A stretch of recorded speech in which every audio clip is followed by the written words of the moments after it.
La Clave es presentado por Tigo. En Tigo, el centro sos vos. Full 92 aditivada de barcos y rodados.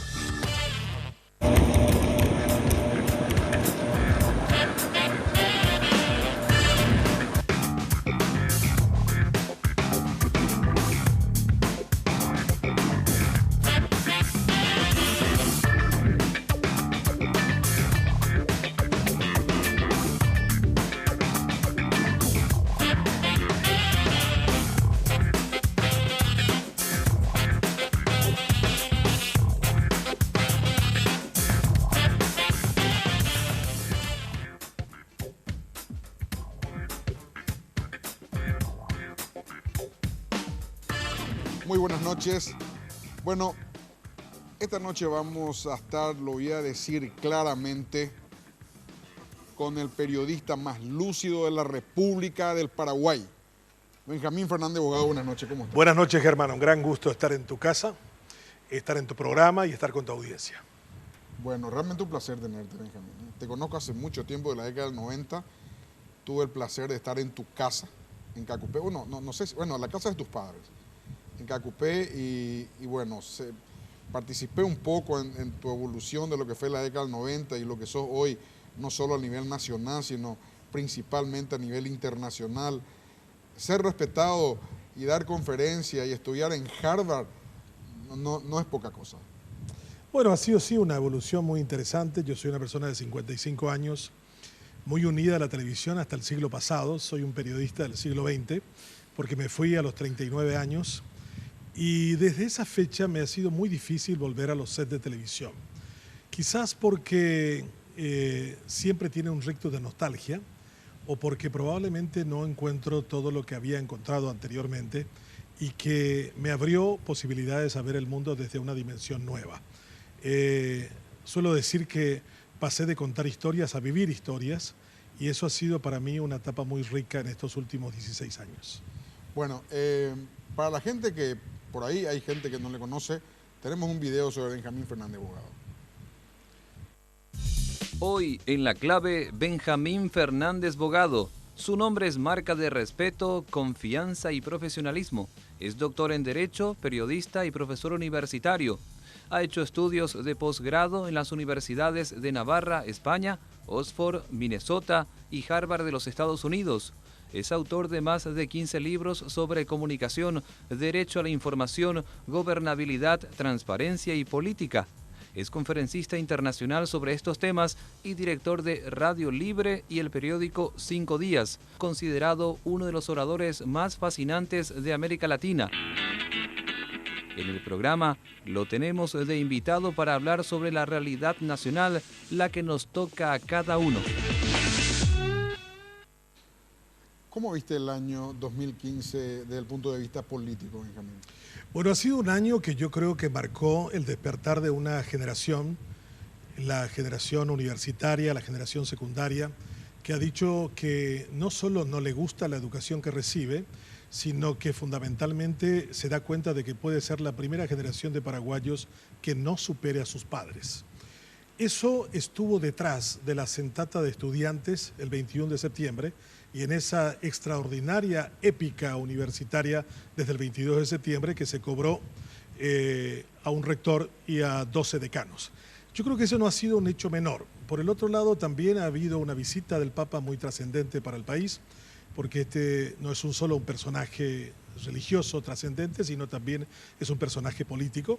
Unas elecciones coloradas absolutamente a destiempo, innecesarias, que terminaron colocando a un presidente del Partido Colorado sin voz ni voto durante todo este periodo, que va a asumir recién el próximo año, y finalmente una elección municipal en noviembre que ha marcado también todo un punto de inflexión en torno al futuro del país. Estamos viendo el ingreso de una generación mayoritaria paraguaya en la vida política. Ahora tenemos una intendenta municipal de 25 años en Nueva Colombia, y estamos viendo que dentro de 10 años toda esta generación de políticos que hicieron parte de la larga transición democrática paraguaya serán parte de la historia, y veremos nombres nuevos, con acciones nuevas y espero que con actitudes nuevas en democracia. Benjamín, en el caso del Partido Colorado, el partido más grande y en ejercicio del poder, el presidente de la República eligió a un hombre sin mucha trayectoria. De hecho, hace unos años militó en el Encuentro Nacional. También no tiene mucha convocatoria a nivel de dirigencial. Si bien se impuso electoralmente, a partir de marzo del año que viene empieza a regir los destinos de la ANR. Yo me imagino lo que va a hacer cuando convoque a los dirigentes pesados del partido. Yo no sé si van a acudir a su llamado. ¿Qué opinión tenés de eso? ¿Cómo puede repercutir en el Partido Colorado el hecho de que esta persona sea presidente? El Partido Colorado es parte de un ritual social paraguayo, es parte de lo que yo defino una sociedad salvajemente conservadora, que lógicamente tiene actores políticos muy conservadores, muy reacios a los cambios. Y ha tenido para mí dos sorpresas muy importantes. Una, el haber escogido a Cartes como su candidato y luego como su presidente, alguien que no había participado en ninguna de las convocatorias habituales del ritual de ser colorado. No había sido miembro de seccional, no las había financiado tampoco a las seccionales durante su época de empresario. La primera vez que vota en su vida, vota por sí mismo. Eso es una cosa que es una metáfora en sí misma, pero también es toda una realidad de lo que existe en este momento en términos partidarios. Es un partido que ha perdido mucho de su mística y ha perdido mucho de su entusiasmo. Todavía los dirigentes pueden decir, sí, pero hay 1 millón y tanto de colorados que todavía votan. Yo creo que el Partido Colorado no se dio cuenta de dos fenómenos importantes. Uno, el trasvase generacional enorme que vive el Paraguay, y dos, el fenómeno de la urbanización. Un partido que sigue apelando a la polca, al caballo y al naco, no puede enfrentar a un proceso en el que en los últimos 8 años hemos tenido un índice de migración del 8% campo-ciudad. Hoy la realidad de la gente es una realidad urbana y todavía se sigue apelando a un lenguaje rural. Entonces es un partido que no entiende que han cambiado las cosas, no solamente en términos demográficos, sino también en términos económicos, en términos sociales. Y yo diría algo todavía más grande, que no ha entendido el profundo cambio dentro de la estructura del sistema, porque el Paraguay no vive solamente lo que algunos creen una era de cambios, sino un cambio de era, donde lógicamente el partido ha sido parte de un sistema que hoy está puesto en entredicho, que es el sistema industrial, que había agrupado a la gente en torno a las fábricas, en torno a los partidos, en torno a los sindicatos, y que había estructurado la manera como aprendemos y cómo trasladamos lo que sabemos. Y yo creo que la cultura del Partido Colorado es una cultura que debe entender ese doble fenómeno. 60% de la población menor de 30 años a la que ya no se le entusiasma ni con la polca, ni con el naco, ni con el caballo. Y a la no lo sintió nunca. A la que la realidad de ellos es otra. Esta es una generación que ha visto que, por ejemplo, WhatsApp ha hecho mayor justicia que el Poder Legislativo y el Poder Judicial juntos. Ha podido poner en entredicho actores políticos trascendentes y ha acabado con estructuras feudales en limpio o con la referencia in eternum de Galaverna como senador. Entonces yo considero que estas cosas no pasan por casualidad. Lo que uno no logra entender es que cuando cambia un sistema, cambia todo lo que es derivado de ella. Cuando Martín Lutero, hace 500 años, decidió con Gutenberg imprimir las Biblias y comentar directamente con Dios la palabra revelada, sin tener que pasar por un cura, un obispo, un cardenal o un papa, nació la Edad Moderna y cambiaron las estructuras del poder. Los políticos se dieron cuenta solo cuando las cabezas de Luis XVI y María Antonieta rodaron en París en la revolución que tuvo lugar en la capital francesa. Yo creo que en ese sentido hay una generación enormemente nueva, entusiasmada en una manera de hacer política diferente, con un fenómeno de transparencia enorme y con una ecuación de 4 paradigmas que son absolutamente nuevos e impactan directamente sobre la política y sobre la economía, que es apertura, transparencia, compartir y crear redes para trabajar en conjunto. Todos los partidos políticos son completamente lo opuesto. Son cerrados, no transparentes, no comparten el poder y no trabajan de manera asociativa. Entonces, en ese esquema donde están los partidos políticos operando en contra de estos paradigmas, es lógico que finalmente te vas a quedar con la nostalgia del poncho, del naco y del caballo. Obviamente eso requería menos creatividad y menos trabajo que lo que hoy requieren las cosas. Ahora, el hecho, por ejemplo, Benjamín, que en la elección, quiero saltar de un lugar a otro, de la elección de Mario Ferreira como intendente municipal de Asunción, el lunes antes de las elecciones sale de Bernardi con su señora y trate de enlodarle a él y de unirle a los asesinos, a los secuestradores, al EPP y una serie de cosas.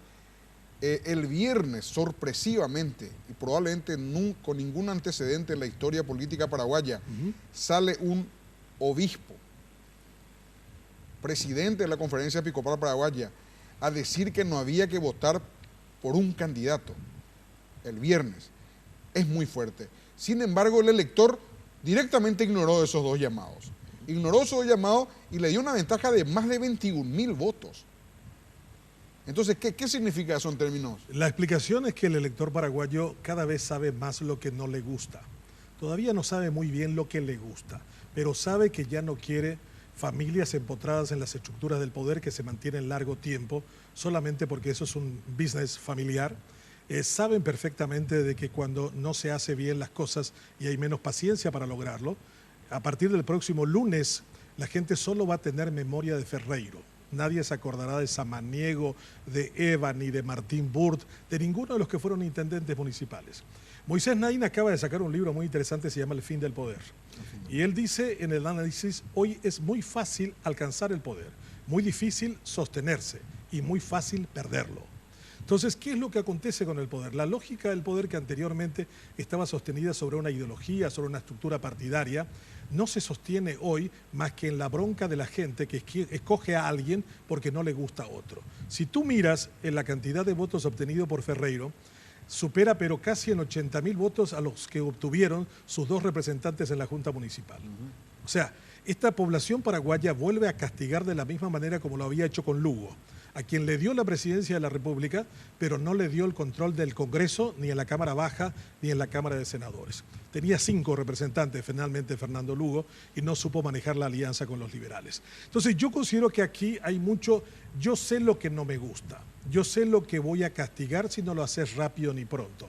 Hoy en esta generación del WhatsApp, del Twitter, de las redes sociales, donde la bronca de la gente se canaliza de manera rápida e instantánea, cuando no haces algo, la gente no se va a acordar que el bache profundo que existe sobre la avenida San Martín y Caguazú es una cuestión heredada o es una cuestión de responsabilidad de la SAP. La gente va a decir, es el intendente.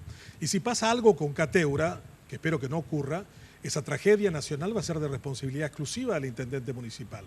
En este país, en términos de gestión, hay a veces responsabilidades políticas en las que es muy difícil ser exitoso. Este es un país que tiene el diseño burocrático sistematizadamente estructurado sobre un modelo industrial que ya no aguanta más. Es burocrático, es costoso, es ineficiente y por sobre todo no sirve para la gente. Tenemos redes sociales. Diego, buenas noches. Noches, así también al doctor Benjamín Fernández Bogado, el gusto de tenerlo en el programa. Sí, para que los televidentes se puedan contactar con nosotros, lo pueden hacer La Clave RG, que lo pueden hacer a través de Twitter, como también en Facebook nos pueden encontrar con La Clave Red Guaraní. Así que en el Twitter como La Clave RG, así también en el Facebook nos pueden encontrar con La Clave Red Guaraní. Benjamín, una pregunta que a mí me llama la atención. Yo traté de encontrar una pregunta y bueno, la encontré algunas, pero no me convence tanto. ¿Por qué en el 2015 el presidente de la República sigue perdiendo popularidad, habiendo obtenido 2.500 millones para invertir en obra de infraestructura en el país, cifras sin precedente en la historia nacional, y el país creciendo a 3%, que es de lo mejor de la región, 3% por encima del crecimiento vegetativo? O sea, hoy el Paraguay está más rico por persona que en el 2014. ¿Por qué él sigue perdiendo popularidad en ese escenario? Bueno, por un lado porque no ha podido jamás sintonizar con el mainstream, como se dice en inglés, con la opinión pública. No ha tenido un contacto con la gente y las veces que ha podido interpretar la realidad en forma verbal siempre le ha ido muy mal, o porque no ha dicho lo que quería, o porque el teleprompter no funcionó, o porque interpretaron de manera diferente lo que él había querido decir. Tiene muchas limitaciones de comunicación de carácter personal del presidente. La otra cuestión es que el sistema de organización sobre el cual montó la gestión pública es un modelo destinado al fracaso. Tú no puedes gobernar con gerentes que no asumen ninguna responsabilidad, que no firman ningún papel y que están participando en la reunión del ministro con sus asistentes. Este es el primer gobierno en la historia de la República del Paraguay donde los ministros mandaron menos que cualquiera otro en otra administración. Entonces uno tiene un montón de gerentes que son los que deciden sin ninguna responsabilidad sobre el todo y no hay reuniones de grupos que realmente permita fijar una agenda. Si uno observa, la mayoría de los problemas de gestión de este gobierno provienen o de ministros que no han sido competentes a la hora de gastar los recursos. El ministro de Obras Públicas y Comunicaciones, por ejemplo, va a terminar el año con un volumen extraordinario de recursos, pero con una ejecución realmente paupérrima, pobre. Si nosotros miramos la situación del Ministerio de Educación, por ejemplo, la misma situación, lo mismo pasa en salud. Lo que no vemos es un presidente que le diga y que le ponga a cada uno de los ministros un tiempo y un plazo para hacer algo determinado y que eso se haga en ese tiempo y modo. Le ha costado mucho al presidente tener que cambiar su gabinete y tener que decir al que no sirve usted tiene que irse. Entonces yo creo que él cree que sacándolo, en cierta manera hay una especie de pérdida de autoridad o error en la elección que había hecho con anterioridad. Pero yo creo que el sistema como está estructurado no necesariamente significa el único elemento que la gente valora, que es la gestión y la calidad que tengas en las acciones que haces. En el año 2004, Naciones Unidas hizo un informe fantástico sobre las democracias en América Latina y encontró que en la mayoría de los países donde el presidente era ineficaz o no hacía lo que debía, los niveles de crispación con la democracia eran altos y la nostalgia autoritaria también era alta. Yo creo que uno de los temas importantes... que es nuestro caso. Claro, entonces si vos encontrás en este momento, si la gente le preguntara, ¿te gustaría una dictadura o te gustaría una democracia? Es probable que nos estaríamos sorprendiendo de que la mitad de la población dice un tirano hace las cosas, aunque sea ladrón, pero las hace.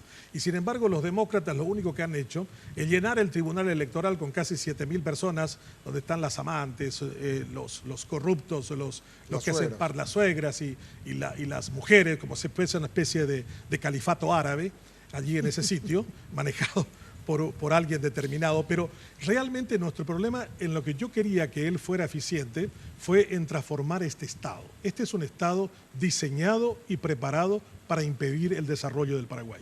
Entonces, si tú tienes un montón de gente que no tiene ningún entusiasmo, que lo único que está esperando es que termine el mes para poder cobrar o tener la posibilidad de acceso a algún tipo de tráfico de influencias, pero que no siente la actividad de servicio como tal, lo que encontramos es un montón de gente que dice, este igual que el otro no sirve. Y vamos a seguir buscando a alguien que alguna vez se parezca a nosotros. Porque Germán, la gente suele decir, cada pueblo tiene el gobierno que se merece. No, cada pueblo tiene el gobierno que se le parece. El gobierno sueco se parece al pueblo sueco y el gobierno de Paraguay se parece al pueblo paraguayo, en todas sus fortalezas y en todas sus debilidades. Ahora, ese pueblo, mientras siga recibiendo la educación que está recibiendo hoy, Benjamín, está condenado al fracaso hasta el año, si hoy empezase bien las cosas, por lo menos 20 años más, requerir para ver los resultados.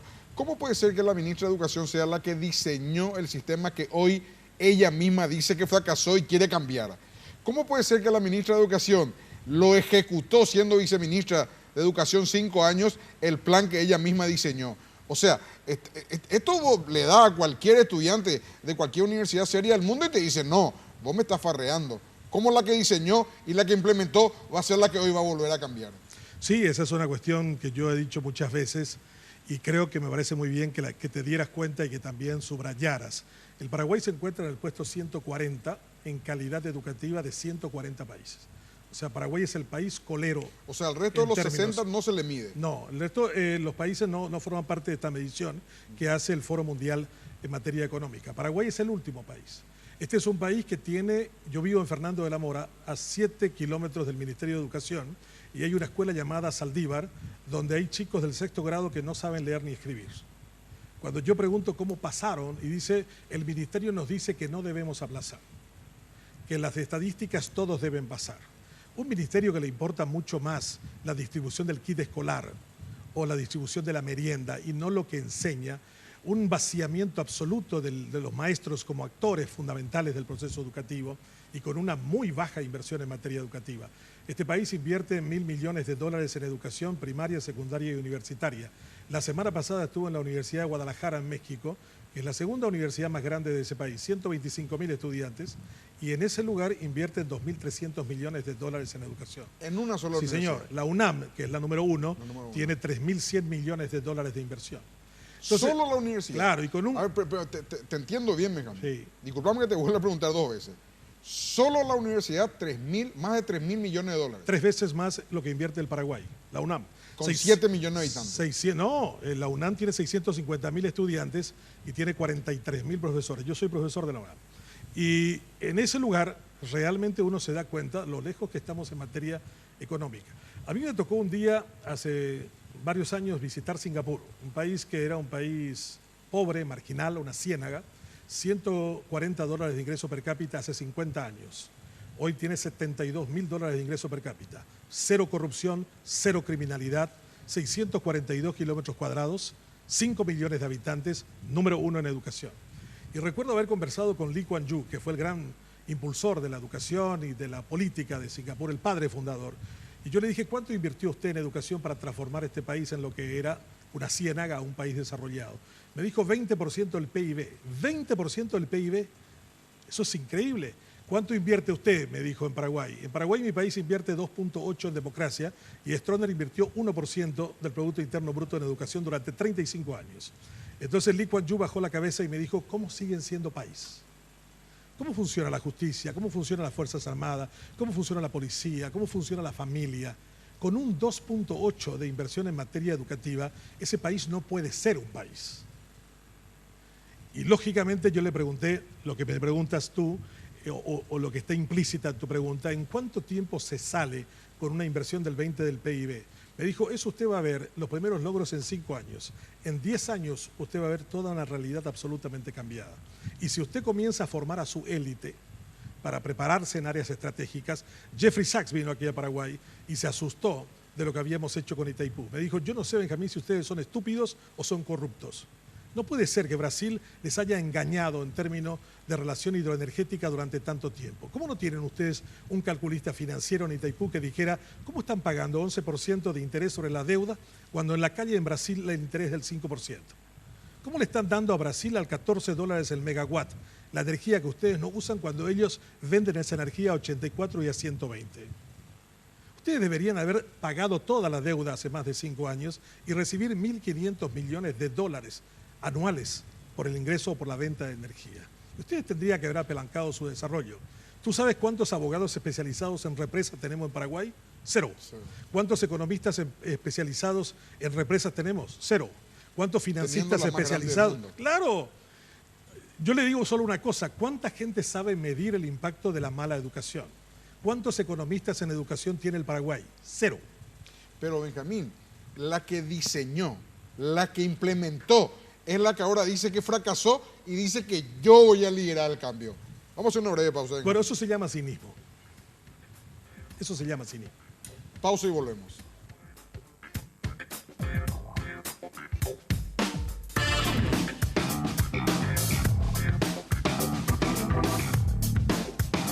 La Navidad es más que solo la época de los regalos, porque nos une a los que más queremos. Y porque sos importante para nosotros, queremos celebrarla cada año contigo. Con la compra de cada paquete de internet desde 1.500 guaraníes, disfruta de 100 megas extras de regalo. Y si tenés plan de internet, recibí 500 megas extras de regalo. Para recibir estos regalos, envía sin costo la palabra regalo al 321 y ¡Feliz Navidad! En Tigo, el centro sos vos.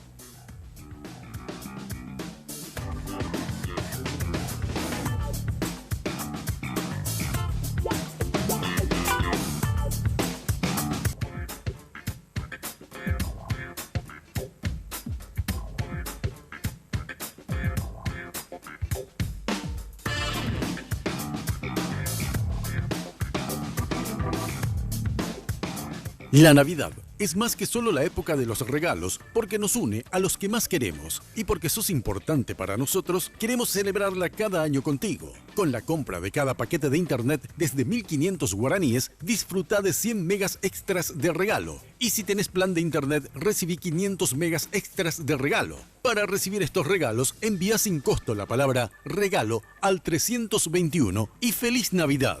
En Tigo, el centro sos vos.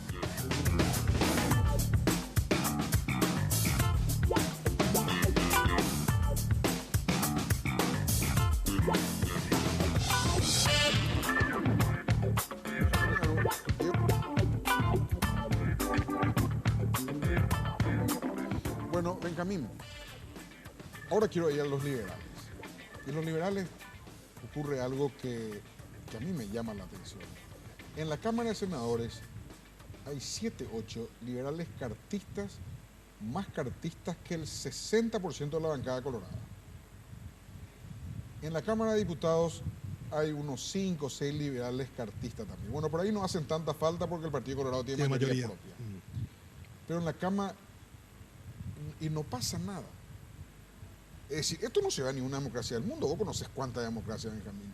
O sea, el líder máximo vota 90% de los proyectos que le interesan al presidente Carter. Es decir, no serán tan fantásticos los 90. Entonces, y no tiene costo para el Partido Liberal. Nadie le llama la atención, nadie le reclama.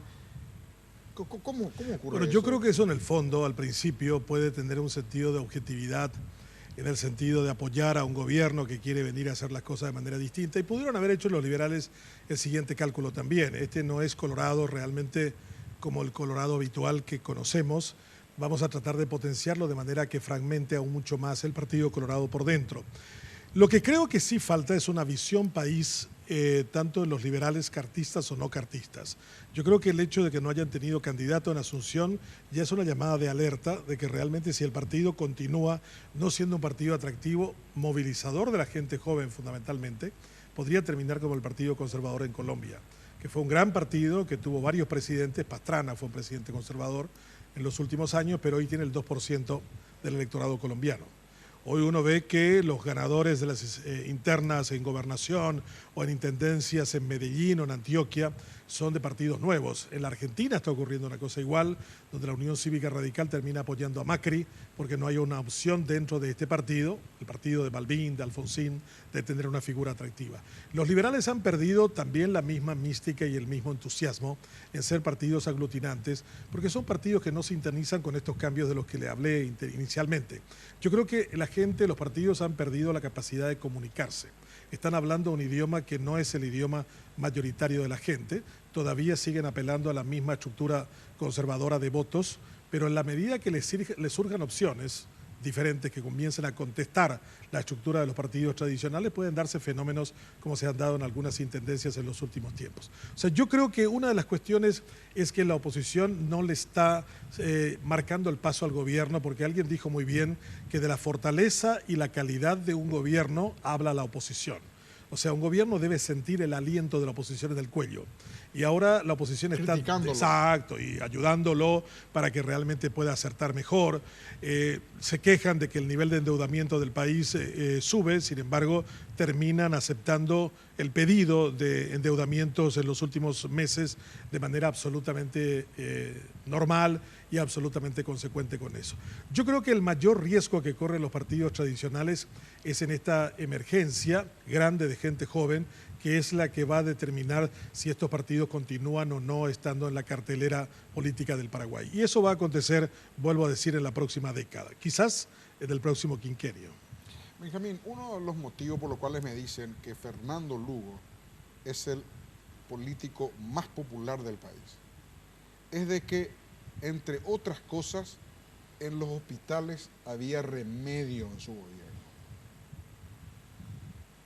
Y hoy en día no los hay. Entonces, ¿por qué un error tan garrafal de no poner remedios en los hospitales? ¿Qué piensa? Porque a la persona humilde, el remedio en los hospitales es todo su esperanza. No tiene otra esperanza de sanación que si en el hospital no hay remedio. Entonces, ¿por qué algo tan obvio esta gente deja de lado? Y bueno, entre otras cosas permite que Lugo sea el político más popular del Paraguay. El modelo de salud es un modelo que volvió a centralizarse con esta administración. Anteriormente tenían las autoridades departamentales una gran capacidad para poder distribuir los medicamentos que llegaban en mayor tiempo y forma. En cambio, ahora con la centralización se perdió esa capacidad y el medicamento o no llega o no existe capacidad del Estado de hacer efectiva la actividad de atención a la gente. Pero el tema de salud es una cuestión mucho más complicada que eso. Yo creo que hemos perdido la oportunidad también porque digo que este gobierno prácticamente está de salida.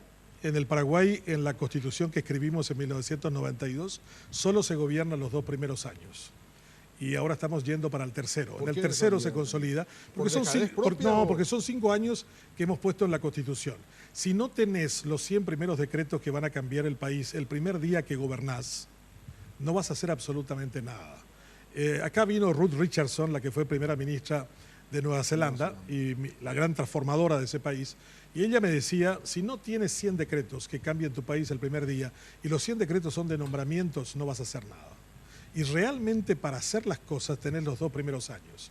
El tercero es para sostener con éxito lo que habías cultivado o habías construido o habías cimentado en los 2 primeros años. En el cuarto es para preparar tu periodo de transferencia de poder, y el quinto realmente no mandás, sino que manda el que es el candidato que te va a sustituir. Pero se puede mandar, Benjamín. Cristina Fernández acaba de mostrar que mandó hasta horas antes. Juntó Sí, pero 30.000 personas la noche antes. Sí, pero eso no es una cuestión demasiado elocuente. Yo creo que la señora ya se dio cuenta que no mandaba cuando ya el proceso de transición de ella hacia los demás había fracasado. Primero con Boudou, después con Kicillof y posteriormente con su candidato Scioli. Y yo creo que también el nivel de hartazgo es grande. Una vez le pregunté a Felipe González por qué el poder desgasta tanto. Y me dice, los primeros 5 años o 4 años, dependiendo de cómo sea la división, son realmente los años del entusiasmo. Querés hacer, el equipo anda bien. En los siguientes 4 o 5 años tenés que cuidarte de tus propios colaboradores que comienzan a robar. Y realmente la preocupación ya no es el país, sino la preocupación es tu equipo. Eterna. Y después de los 10 años no hay ningún gobierno que aguante. No aguantó Adenauer, no aguantó Kohl, no aguantó el PT de Lula, no aguantó Felipe González en España. Entonces yo creo que ese tipo de cosas también hay que mirarlos. Yo creo que ahora estamos entrando nosotros en el tercer año donde la gente ya está comenzando a pensar quién es el que va a venir. Por eso hay que crear la figura de la posibilidad de la reelección. Y Cartes un poquito agitó el tema de la reelección y finalmente no se fue. Yo fui constituyente del 92 y había planteado en la discusión de la convención constituyente que el presidente de Paraguay durara 2 periodos de 4 años.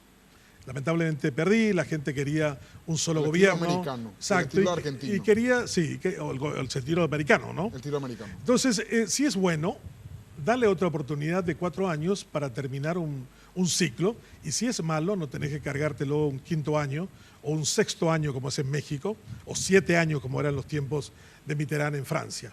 Entonces yo considero que en ese sentido deberíamos pensar en el futuro, cuando se tengan las condiciones para una reforma constitucional, el establecer ese tipo de cosas. Y debemos pensar también seriamente en una sola Cámara.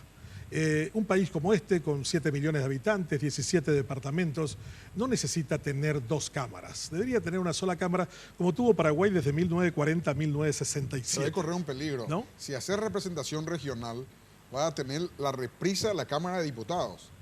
Y si hacer representación por lista nacional, ahí el Senado funciona mejor que la Cámara de Diputados, Benjamín. A veces ocurren sorpresas, que la Cámara de Diputados puede funcionar mejor que la Cámara de Senadores. Pero yo digo que lo que acá realmente va a ser criticable en los próximos años es si con la cantidad de gente que tenés, cómo estás gestionando la República. Y yo creo que la gente percibe que la Cámara de Diputados y la Cámara de Senadores son instituciones muy costosas para la República en la proporción directa de qué es lo que ofrecen como resultados. Bueno, Benjamín, uno de los ejemplos que yo tengo de los funcionarios, vamos a decir, con baja performance de gestión, Sí, es este González que estaba en Conatel. 2 años estuvo ahí. sí. Pospuso por temor a que su colegio se enoje la implementación 4G. del 4G. En todos los países donde el 4G se implementó, ha demostrado que fue motivo del crecimiento de la economía de entre 1.5 a 2%. Sí. Directo. Sí, El 4G sí. equivale a 2% de crecimiento de la economía. Sin embargo, el presidente Carter lo nombra en Copaco, que tiene Vox que está en quiebra y pierde más de 10 millones de dólares por año con ninguna chance de competir con las otras 3 telefonías restantes. Llegó Teresita Palacios en 3 o 4 meses, no sé, 4 o 5 meses, no sé, Diego, Sí. cuánto está ya está implementado. Entonces, ¿cómo ves eso? Vamos a hacer una pausa y me contestas. Sí, cómo no. Pausa y volvemos.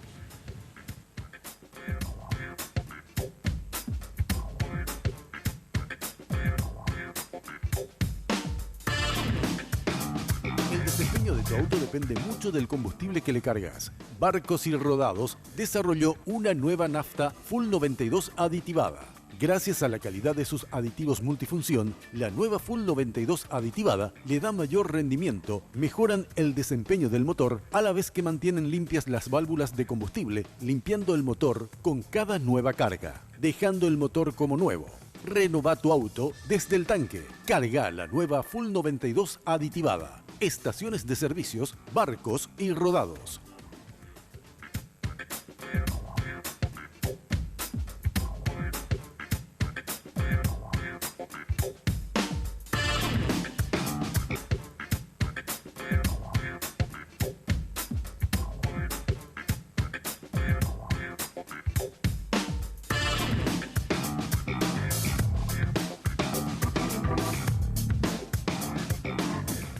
La Navidad es más que solo la época de los regalos, porque nos une a los que más queremos. Y porque sos importante para nosotros, vas a recibir un día para hablar y mensajear a cualquier número Tigo sin costo. Para recibir estos regalos, envía sin costo la palabra regalo al 321 y ¡Feliz Navidad!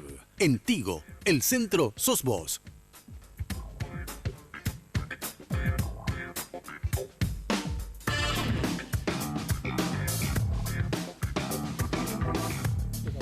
Benjamín, bueno, ¿cómo puede ser que un funcionario que no implementó algo, vamos a llamarle algo nomás, porque 4G a lo mejor es medio complicado, algo que iba a hacer crecer 2 puntos la economía paraguaya, teniendo en cuenta que cada punto es 300 millones de dólares, o sea, iba a hacer crecer 600 millones de dólares la economía paraguaya, no implementó por temor a Aldo Sucolillo? Sin embargo, el presidente Carter le premia en Conatel. Viene el reemplazante, sí, con mucha seriedad, con mucho carácter, e implementa en 4 o 5 meses. El Estado recauda 90 y la economía va a crecer el año que viene 600 millones de dólares solo inherente al 4G. ¿Qué explicación encontrar? La democracia también se debe medir en función de la gestión.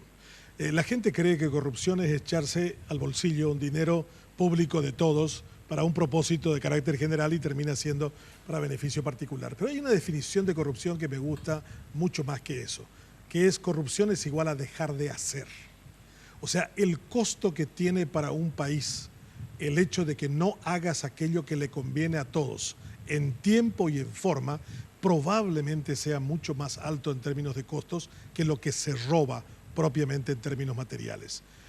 En el tema de telecomunicaciones, si nosotros hubiéramos vendido en el momento de la fiebre de las privatizaciones y de las ventas de las telefónicas, que fueron comienzos de los 90, Antelco costaba 600 millones de dólares. 600 millones de dólares.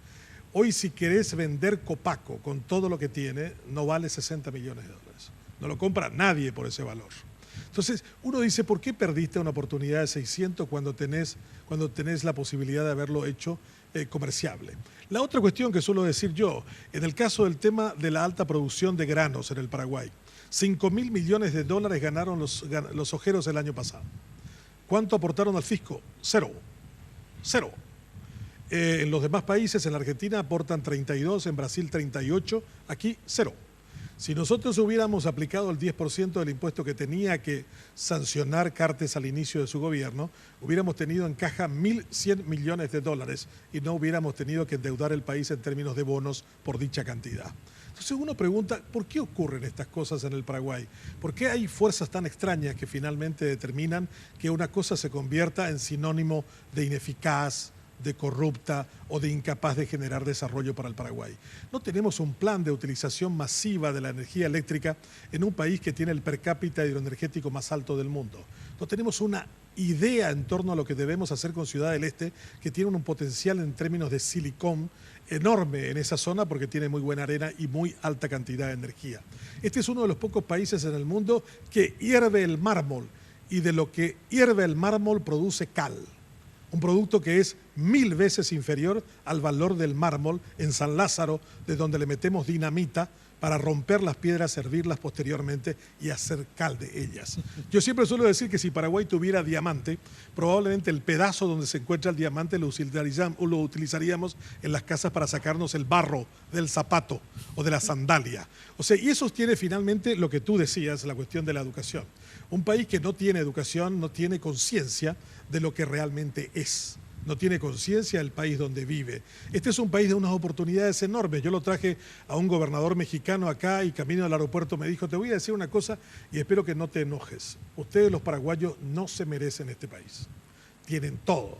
Tienen población, tienen régimen de lluvia, tienen magníficas tierras, tienen baja densidad poblacional, tienen gente hermosa, mayoritariamente joven y son pobres. Ustedes no pueden ser pobres. Ustedes no pueden tener un ingreso per cápita de $5.000 anuales. Ustedes deberían tener una cantidad mucho mayor que todo eso. Pero no hacemos las inversiones donde debiéramos. No invertimos en la formación de una élite. Este es el único país donde no quiere conformarse como élite ni la izquierda ni la derecha. Hoy estaba hablando con mi hijo, esto probablemente mucha gente no va a entender, pero estaba hablando con mi hijo del libro Leviatán. Sí. Sí. Escrito por Tomás Hobbes, ¿verdad? Sí. En el siglo XVI. Vos sabés, Benjamín, que me dice mi hijo, che, ¿y será que los diputados y senadores, papi, entienden y conocen este libro? Y le dije, no, creo que haya 5. Bueno, pero quiero cambiar totalmente, Benjamín, porque nos sobran 4 o 5 minutos. ¿Qué pingos ves en la cancha para el 2018, Benjamín? Yo diría qué es lo que se viene para ver qué pingos van a correr. Debemos determinar sobre de qué gatera saldrán y cuál va a ser el sitio por donde van a transitar los pingos. A mí me parece que vamos a ver sorpresas muy grandes e importantes. Vamos a ver a nuevos autores políticos. Los jóvenes no han terminado su épica revolucionaria, van a terminar conquistándola en términos políticos y yo creo que ese es un mensaje muy trascendente y muy importante para todos los partidos políticos en el Paraguay o todas las agrupaciones de cara hacia el futuro. Yo veo también un país que va a tener la posibilidad de no estar pensando en cuánto costo tiene lo que estoy haciendo hoy en relación al pasado, sino mucho más en términos del futuro. La crisis del Paraguay es una crisis de identidad, de valores y de destino. Y nosotros cuando terminemos de definirnos dónde está el valor que construye un país, que sería la respuesta a la identidad, con qué elementos construimos lo común, lo que nos hace parte de esta nación y sabemos a dónde queremos llegar, yo creo que no nos va a importar tanto quién va a ser el nombre que va a venir, sino nos va a importar mucho cómo va a terminar ese hombre conduciendo a un nuevo país. Bueno, a ver, Pato, si me das primer plano, por favor. ¿Se dieron cuenta que es el periodista más lúcido del Paraguay? Discuto ante cualquier foro, el periodista más lúcido del Paraguay. Gracias, Benjamín. Muchas gracias, Germán. Un saludo cordial para ti y para tu audiencia. Muchas gracias. Volvemos enseguida.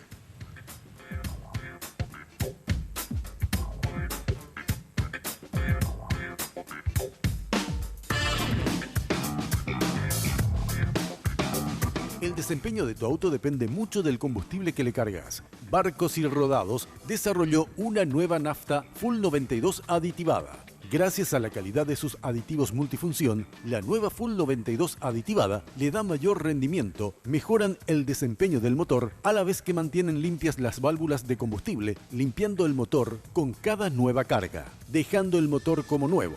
Renova tu auto desde el tanque. Carga la nueva Full 92 aditivada. Estaciones de servicios, Barcos y Rodados.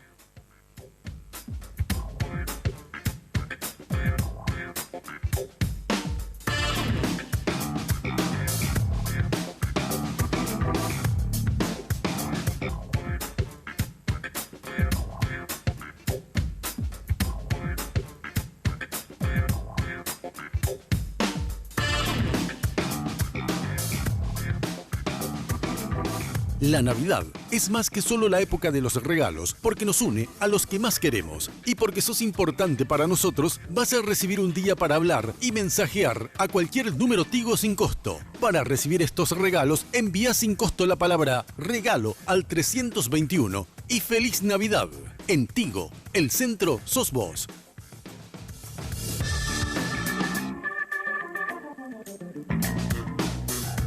Bueno, en 8 días más, el 24 de diciembre próximo, un grupo de gente va a concurrir a ciertas instituciones, ciertos lugares donde hay mucha necesidad y va a cenar con las personas en ese lugar.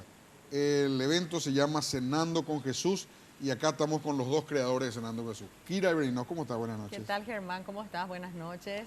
A la audiencia también. Muchas gracias por la invitación. Gracias. Sasha Brino, buenas noches, ¿cómo estás? Muy bien, Germán, y gracias por recibirnos acá y poder transmitir a la gente este trabajo que venimos haciendo desde el 2004. Bueno, a ver, contame, Shira, ¿qué significa? ¿Qué va a ocurrir el próximo 24 y en dónde? Bueno, nosotros tenemos una central de llamadas donde tenemos la mayoría de los hogares, asilos de ancianos y todos los datos que la gente necesita saber de dónde puede ir a asistir ese día de la Navidad, ¿verdad? A partir de las 4 de la tarde hasta las 7, no es que tienen que pasar la Nochebuena, eso es muy importante aclarar. Claro, de 4 a 7. De 4 a 7. Nosotros con Sasha en el 2004 nos dimos cuenta, ¿verdad?, de que la Navidad era una fiesta bastante... o sea, que la gente que estaba en esos hogares estaba muy necesitada, no solamente de alimentos, ¿verdad? Porque generalmente esos hogares tienen alimentos, ¿verdad? Pero el cariño, el amor, la soledad que pasan esos niños, por ejemplo, que tienen HIV, niños que fueron abandonados o maltratados por sus padres, los abuelitos, las abuelitas, la Navidad es una fecha muy sensible y esa gente estaba sola. Entonces con Sasha decidimos hacer algo por esas personas, ¿verdad? Y así fue creciendo. Después ya nos involucramos con hospitales y todo eso, ¿verdad? En barrios carenciados. La idea es ir a hacer una fiesta de Navidad en esos hogares para que esas personas sientan el amor verdadero, el amor de Dios, porque es un amor desinteresado, ¿verdad? Claro. ¿Qué se siente, Sasha, cuando uno va y comparte con estas personas? La verdad que nosotros empezamos yendo con la intención de ayudar a la gente, de darle un momento de alegría a la persona que está ahí abandonada o que está sola, ¿verdad? Y cuando volvíamos a nuestra casa nos dábamos cuenta que la satisfacción de haber hecho o pasar ese momento con esa persona, de recibir un gracias, un apretón, un abrazo de los niños o de los abuelitos, ¿verdad? Hacía que nosotros seamos los beneficiados realmente con ese momento que se ¿Cómo reaccionan pasaba, cuando ustedes van llegando ahí con todo? Y ellos son felices, Germán, porque la verdad es que Cenando con Jesús, su visión es transformar el mundo a través de la fuerza del amor, ¿verdad? Y esas personas tienen parientes, ¿verdad? Tal vez tengan hijos que por alguna razón no pueden venir a visitarles, ¿verdad? O hermanos, todos están, ¿verdad? Tienen alguna relación, o sea, tienen familiares. Claro. Pero por alguna razón están solas, ¿verdad? O mucha gente en los hospitales públicos, que sus familiares están en el interior del país y ellos tienen que pasar la Navidad aquí, ¿verdad? Sola. Y en una situación así, digamos, de enfermedad, ¿verdad? Y nosotros nos vamos, ¿verdad? Se van los voluntarios y le da un apretón de manos, se quedan con ellos, se le da música. Esto también, Kira, ya nos copiaron internacionalmente. No es que nos copiaron. Nosotros tenemos amigos, ¿verdad? En diferentes países. Ah, ¿sí? Claro que Ustedes exportaron entonces. Claro, exportamos amor. Exportamos amor, muy bien. No, es que es transformar el mundo. ¿Y en qué países, por ejemplo, está? Empezamos con Argentina, después se sumó Uruguay, Colombia. En Colombia estamos ya en 2 ciudades, en Cartagena y en Medellín. ¿Y así mismo? Así. Sí. Así mismo. Y se llama Cenando con Jesús y sigue todo el mismo esquema, siguen las mismas normas. Lo importante de Cenando con Jesús es que no se acepta dinero y no se aceptan donativos. La gente tiene que ir a llevar lo que quiere compartir con las personas. Qué lindo. Dame tu teléfono. ¿En qué teléfono pueden llamar? 0971-771475. Ahí está. Y estamos en todas las redes sociales. Lo interesante de Cenando con Jesús es que la gente entienda que no es solo dar un plato de comida, sino es compartir la Nochebuena con gente que está necesitando cariño. Finalmente nos reconforta a nosotros mismos. Sí. Esa es la realidad. Sí. Bueno, muchas gracias, Kira. Gracias a vos, Germán. Muchas gracias y fuerza.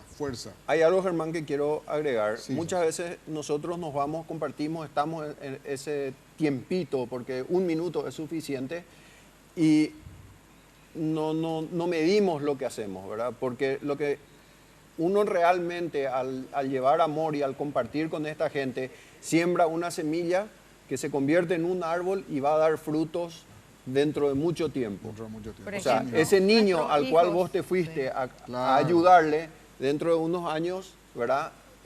Con ese mismo Va a ser sentimiento otra que persona vos, por ese motivo. así mismo, y va a volver a ayudarle a otros. Así mismo es. Muchas gracias. A Muchas vos, gracias. Germán. Gracias, Germán. Gracias, Diego. Buenas noches, hasta pronto. Si Dios quiere y la Virgen permite, nos volvemos a encontrar en 8 días.